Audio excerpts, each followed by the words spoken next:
My question is kind of twofold. First of all, was it purposeful for Hazel's dad to be the really emotional one to go against like gender roles?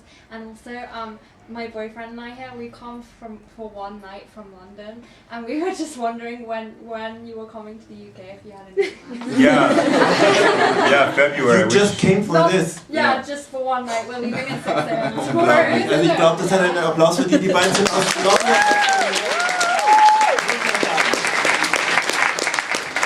Yeah, I think you should have stayed in London. I'll be there in February, probably with Hank. So.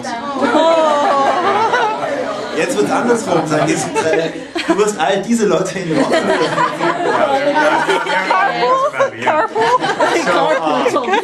But yeah, you should delay your train ticket if you can and see the English Gardens and the Haus der Kunst at least. We saw them today. Okay, good. Yeah. So yeah, February. Oh, and the first part of your question was about Hazel's dad. Hazel's dad cries a lot. Cries in response to everything and can never control his emotions, and Hazel sort of makes fun of him about this.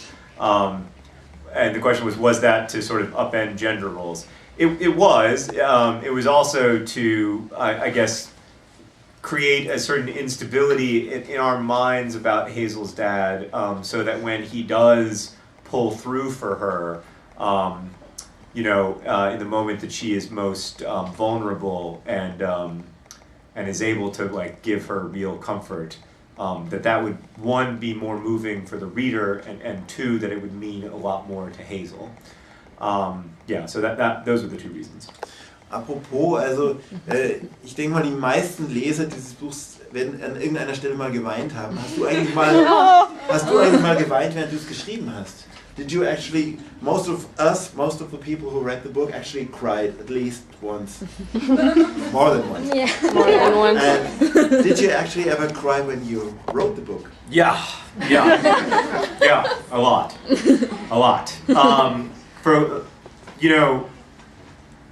There's some sad parts, and I spent a lot of time writing those sad parts. They did not write themselves very quickly. And so there were like probably a couple months where pretty much every day I would go in the morning to the cafe where I wrote. I wrote almost all this novel in the same cafe, and I would go and I would open up my laptop and I would start typing and I would cry. And then I would at noon or 12:30 I would close my laptop and and get up and leave. And the people at the cafe don't know, that I'm a published writer or anything. I don't think they know what I work on during the day, Lots of people come there with all kinds of jobs that they do by telecommuting, and so I don't know if they just thought that I was very sad or what. Or you're a broker. Yeah, right. I made a big bet on Greece.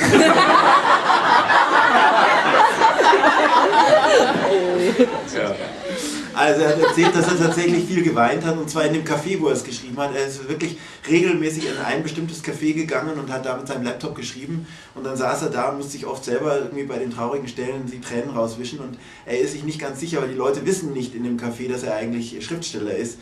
Und ich habe jetzt gerade gefragt, ob sie vielleicht denken, dass er Börsenmakler ist, und er hat eben gesagt, dass er ja in griechische Aktien oder griechische Anleihen sein Geld investiert hat.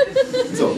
Noch eine Frage, und dann würde ich sagen, hören wir auch Brigitte Hubmeier aus der deutschen Version. Wir haben nachher noch eine Chance für zweite Fragen. You dedicated this book to Esther Earl, Yeah. And Hazel is not very much like Esther. Why did you dedicate it? Can you elaborate a little bit on that? Wer ist Esther Earl? Vielleicht auch die Erklärung. So this book is dedicated to Esther Earl. Maybe you can explain who it is. Yeah, Esther was a young woman who died of cancer in 2010, and she was a friend of mine and a fan of my books.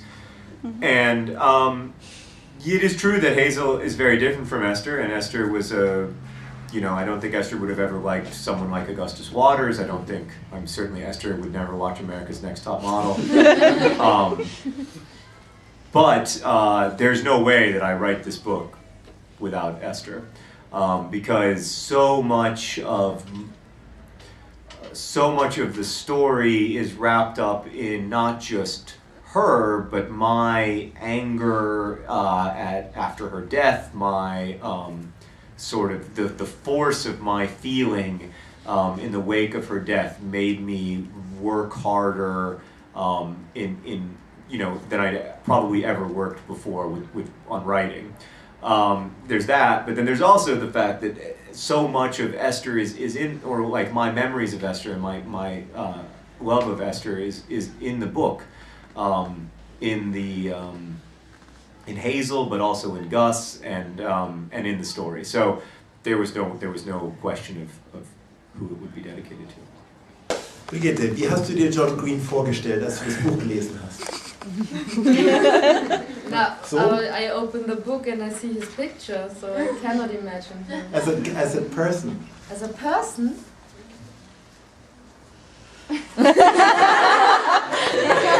Handsome. Intelligent. intelligent, handsome, very friendly. So you have a list? Also du liest ja viel und wie ist es dir bei diesem Buch ergangen? Ging es schnell zu lesen? Hast dich reingezogen?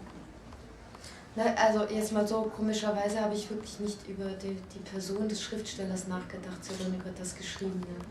Aber, deine zweite Frage war ja, ich hab's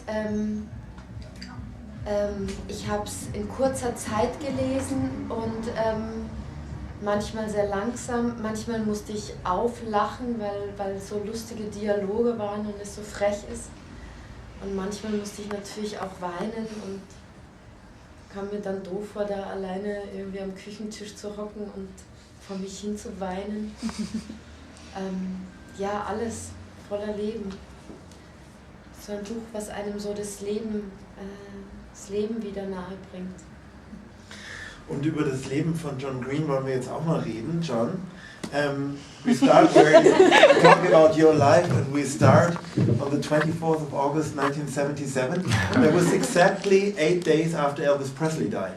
Yeah. Genau eine Woche nach Elvis Tod. Ist ein kausaler Zusammenhang? Is there any... Well, yeah, I mean, the musical talent, certainly. Musikalisches Talent.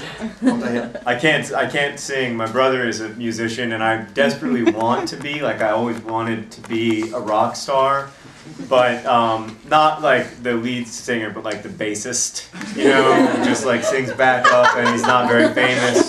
Like, you don't recognize him on the street, but he's rich, and like he gets to hang out with all the cool people. Also der Traum war der Traum vom Rockstar, und zwar Bassist. Keiner kennt einen, aber man verdient gut und hängt mit den richtigen Leuten rum. Yeah, but I can't even play the bass. So no, the only Elvis in me, I guess, is that we're both Southerners, yes, and we both know how to move our hips. Also, einzige Übereinstimmung, beide kommen aus dem Süden und beide können ihre Hüften bewegen. Aus Indianapolis, deine Heimatstadt, kommt unter anderem auch David Letterman. Hast du ihn mal getroffen? Yeah, we do. It is the hometown of David Letterman. Although you will note that he moved away.